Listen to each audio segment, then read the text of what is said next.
លពីព្រៃងាយមានចចកត្រោសធំម៉ូដល់ខៃលំហើយ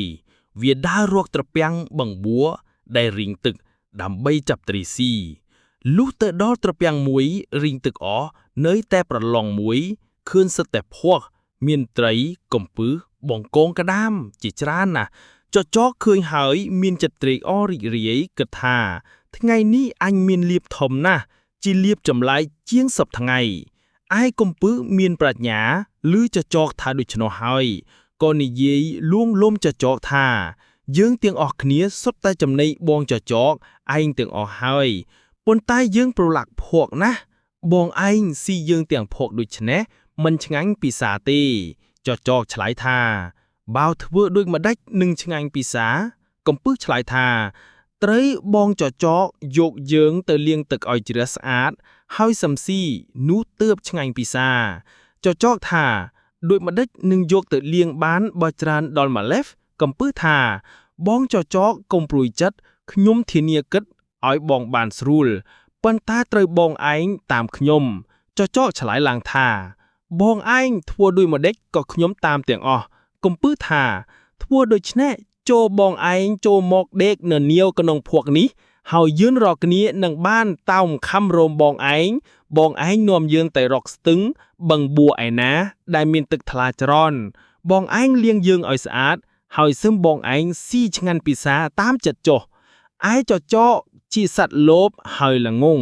ក៏ធ្វើតាមពាក្យកំពឹ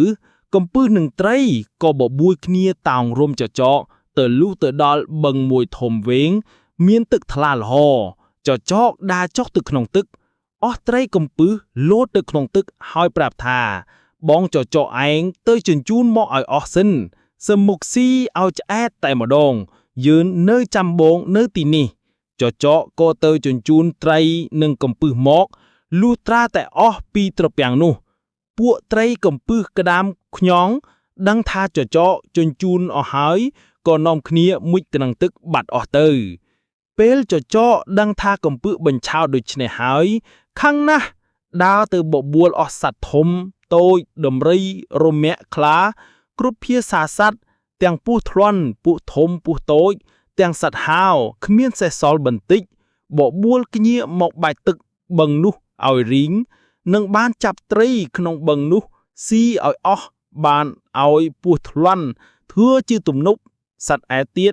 ក៏បបួលគ្នាបាចសត្វក្នុងបឹងដឹងថាចចកបបួលគ្នាបាច់ទឹកឲ្យរីងទាំងបឹង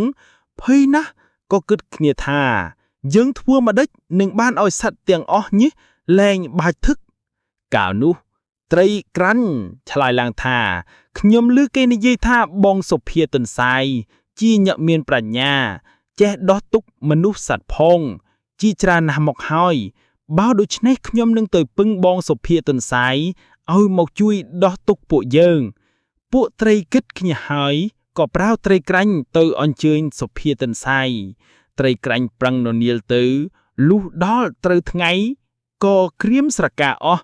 ដល់យប់សុភាទន្សាយចេញមករកស៊ីបានឃើញត្រីក្រាញ់ននៀលដូច្នោះក៏សួរថាបងត្រីក្រាញ់ទៅណាត្រីក្រាញ់ឃើញសុភាទន្សាយហើយមានចិត្តត្រេកអរណាស់និយាយអង្វរថាបងសុភាទន្សាយអាណិតខ្ញុំត្បិតត្រីទាំងអស់ក្នុងបឹងគេប្រើខ្ញុំមកឲ្យអញ្ជើញសុភាទន្សាយទៅត្បិតឮទាំងសត្វទាំងមនុស្សនិយាយថាបងជាអ្នកមានប្រាជ្ញាចេះដោះទុកមនុស្សសត្វផងជាច្រើនណាស់មកហើយបើដូច្នេះខ្ញុំនឹងទៅពឹងបងសុភាទន្សាយឲ្យមកជួយដោះទុកពួកយើងឲ្យបានរួចពីភ័យម្ដងនេះនឹងបានល្បីកេរ្តិ៍ឈ្មោះតទៅ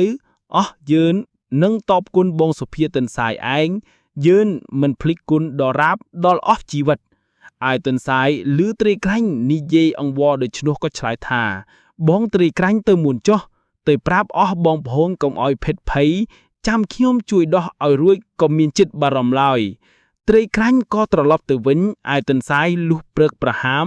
ឡើងទៅមាត់បឹងឃើញអស់សត្វកំពុងបាចទឹកក៏យកស្លឹកឈើដែលដង្កូវស៊ីធ្លុះមកធ្វើជាសម្បុត្រហើយស្រែកហៅអស់សត្វទាំងនោះថាណែបងអងទាំងអស់ចាំស្ដាប់ខ្ញុំត្បិតព្រះឥន្ទលោកឲ្យខ្ញុំនាំសម្បុត្រមកប្រាប់គ្រប់គ្នា